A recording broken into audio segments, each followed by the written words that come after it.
안녕하세요. 책 읽는 직장인입니다. 오늘 소개해드릴 책은 스콧 피츠제럴드의 1925년작 위대한 개츠비입니다. 위대한 개츠비는 아마도 많은 분들께서 제목을 한 번쯤 들어보셨을 만한 그런 유명한 작품인데요. 영화와 뮤지컬로도 제작된 이 소설은 2013년도에는 레오나르도 디카프리오 주연의 영화로 리메이크되어서 더욱 유명해지기도 했었던 것 같습니다. 제가 첫 리뷰작으로 위대한 개츠비를 선택한 이유는 사실 별로 대단하지 않습니다. 리뷰할 서적을 구매하러 교보문고에 갔다가 눈에 띄길래 구매했습니다. 예전에 영화를 재밌게 봤던 기억이 있는데 시간이 지나고 나서 영화에 대해서 복기해보니까 레오나르도 디카프리오가 멋진 표정으로 잔을 든 손을 화면으로 뻗는 이미지밖에 떠오르지 않았던 이유도 있습니다. 먼저 작가 소개를 간단하게 해보도록 하죠. 스콧 피츠제럴드는 1896년 9월 24일에 미국 미네소타주 세인트폴에서 태어났습니다. 프린스턴 대학교 재학 시절에 세계 1차 대전이 발발했고 이때 육군 소위로 임관했습니다. 제대 후에는 광고회사에 취직했지만 미래가 불확실하다는 이유로 당시 교제하던 여성에게 파혼당했습니다. 이후에 직장을 그만두고 글쓰기에 몰두한 끝에 1920년 자전적인 소설인 낙원의 이쪽이라는 작품을 발표하면서 문단과 대중으로부터 굉장히 좋은 반응을 얻었습니다. 이 작품의 성공으로 경제적인 여유와 인기를 얻게 된 피츠제럴드는 파혼당했던 여성인 젤다와 결혼한 뒤 호화로운 생활을 하면서 사교계 생활에 빠져들었죠. 그는 1925년이 되는 해에 위대한 개츠비를 발표함으로써 그의 이름을 세계적으로 알리게 되었고 그는 20세기 미국을 대표하는 작품의 저자가 되었습니다. 하지만 준비되지 않은 성공 때문이었을까요? 그는 이후 술에 탐닉하게 되고 아내 젤다는 신경쇠약 증세를 일으켜 병원에 입원하면서 불행한 시기를 보내게 됩니다. 이때의 경험을 바탕으로 1933년에는 밤은 부드러워를 발표하게 되죠. 그러나 이 작품은 상업적으로 실패하게 됩니다. 작품의 연이은 실패와 이에 따른 경제적인 어려움, 그리고 젤다의 병으로 절망에 빠진 피츠제럴드는 회복 불가능한 알코올依존자가 되었는데요. 그래도 할리우드에서 시나리오 작가로 활동하는 등 글쓰기는 멈추지 않았습니다. 1935년까지 4권의 단편집을 포함해서 무수한 잡지에 실린 그의 단편은 무려 160여 편에 이릅니다. 안타깝게도 1940년 마지막 거물이라는 작품을 집필하던 중에 그는 45세의 젊은 나이에 심장마비로 생을 마감하게 되었습니다. 그가 집필한 작품으로는 비오는 날 아침 파리에서 죽다, 밤은 부드러워, 벤자민 버튼의 시간은 거꾸로 간다 등이 있습니다. 벤자민 버튼의 시간은 거꾸로 간다는 제가 영화를 굉장히 재미있게 봤던 기억이 있는데 원작자가 피츠제럴드인 것은 처음 알게 된 사실입니다. 다음에 이 소설도 함께 리뷰해보도록 하겠습니다. 중서부 출신의 닉 캐러웨이는 대학 졸업 후에 1차 세계대전에 참전했었습니다. 군 제대 후 그는 증권업을 배우기 위해서 동부 뉴욕 외곽의 웨스트 에거로 건너오게 되고 개츠비의 저택 옆으로 이사오게 됩니다. 맞은편 해변에는 상류 사회인 이스트 에그의 저택들이 줄지어 있는데 마침 이곳에는 닉의 먼 친척벌인 데이지와 닉의 대학 동창인 톰 뷰캐넌 부부가 살고 있었고 닉 캐러웨이가 이들을 만나 저녁을 먹으러 가는 것으로 여름날의 이야기가 시작됩니다. 닉의 옆집에 사는 개츠비는 출처모를 막대한 부를 소유하고 있었고 마치 그것을 자랑이라도 하려는 듯이 매일 밤 저택에서 초와 파티를 벌이면서 수백 명의 사람들을 불러 모읍니다. 개츠비의 파티에 처음 참석한 날 밤, 닉은 개츠비에 정식으로 초대받은 몇 안 되는 손님 중에 하나였습니다. 대부분은 초대받지 않고 그냥 온 사람들이었고, 때때로 그들은 개츠비의 집에 왔다가 개츠비를 만나지도 않은 채 돌아갔습니다.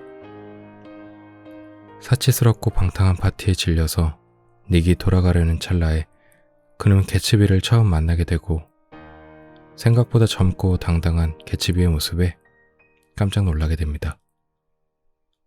그리고 파티에 함께 참석했던 데이지의 친구 베이커를 통해서 개츠비가 왜 늘 초호화 파티를 여는지에 대해서도 알게 되었습니다. 개츠비는 켄터키주 캠프 테일러에서 장교로 근무하던 중에 미모의 여성 데이지를 만나서 사랑에 빠지게 됩니다. 그러나 미국이 세계 1차 대전에 참전하면서 그는 유럽 전선으로 떠나게 되고, 방황했던 어린 나이의 데이지는 물질적이든 정신적이든 그녀를 안정시켜줄 누군가가 필요했습니다. 이듬해 그녀는 부유한 집안의 톰 뷰캐넌이라는 잘나가는 풋볼 선수와 결혼해서 아이까지 갖게 됩니다. 그러나 이전부터 여성 편력이 화려했던 톰은 지금은 자동차 수리공 윌슨의 아내와 공공연히 외도를 즐기고 있습니다.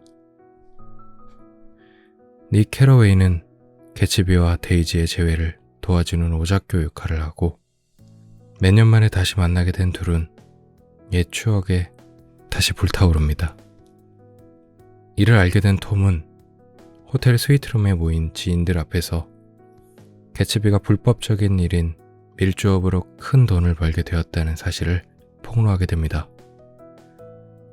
개츠비는 데이지에게 더 이상 사랑하지 않는 톰을 떠나 자신에게 돌아오겠다고 말하라고 하지만 데이지는 주저하게 되고, 톰은 이내 그녀의 속내가 그렇지 않음을 눈치채게 됩니다. 데이지는 끝까지 개츠비의 대답을 피하고, 모임을 마친 개츠비와 데이지는 차를 타고 먼저 집으로 돌아옵니다. 한편 아내의 불륜을 직감한 윌슨은 그녀와 다투게 되고, 마침 집 밖으로 톰의 차가 지나가는 것을 보고 뛰쳐나갔다가 그 차에 치여 직사합니다. 그녀를 친 차는 얼마 전 톰이 윌슨의 정비소에 몰고 와서 기름을 넣은 노란색 쿠페였고, 이에 윌슨이 톰에게 와서 자초지종을 따지자 그 차를 운전한 사람은 개츠비라고 선수를 칩니다. 윌슨은 아내의 외도 상대이자 그녀를 죽인 범인이 개츠비라고 믿고 저택 수영장에 있던 개츠비를 총으로 쏴 죽인 후 자살합니다. 이 사실을 안 닉 캐러웨이는 충격이 가시기도 전에 주변 지인들에게 비보를 전합니다. 그러나 데이지는 이미 톰과 떠난 후였으며 개츠비의 죽음에 대한 조문 전보조차 보내지 않았습니다. 개츠비의 장례식에는 닉, 생부 개츠씨 등 단 두세 사람만이 참석한 채 쓸쓸히 치러지게 되고, 닉은 곧 고향으로 돌아가며 이야기는 끝이 납니다. 개츠비는 어떤 사람이었을까요? 가난한 중서부 출신인 개츠비, 아니 제임스 개츠는 민첩하고 야심만만한 청년이었습니다. 대학 자퇴 후 슈페리오 호수에서 우연히 광산 사업을 하는 백만장자 댄 코디를 만나게 됩니다. 그를 따라 요트 여행을 다니면서 제임스 개츠는 상상 속의 인물 제이 개츠비로 살기로 합니다.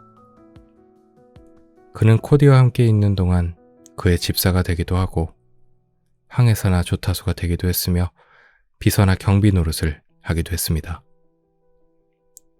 불의의 요트 사고로 댄 코디가 죽고 개츠비는 코디에게서 엄청난 돈을 상속받을 뻔했으나 아쉽게도 법적인 장치로 그러지 못하였습니다. 다만 그에게 남은 것은 코디에게 남다르게 받은 적절한 교육뿐이었습니다. 제이 개츠비의 모호한 윤곽이 비로소 구체적인 인간상으로 실현되는 순간이었습니다. 데이지는 개츠비가 난생 처음으로 알게 된 우아한 여자였습니다. 당시 개츠비는 그의 장래가 아무리 찬란하다고 해도 그때는 아무런 경력 없는 한낱 무일푼의 청년에 불과했습니다. 그는 데이지의 마음에 들기 위해서 그녀에게 고의로 안도감을 불어넣어 주었습니다.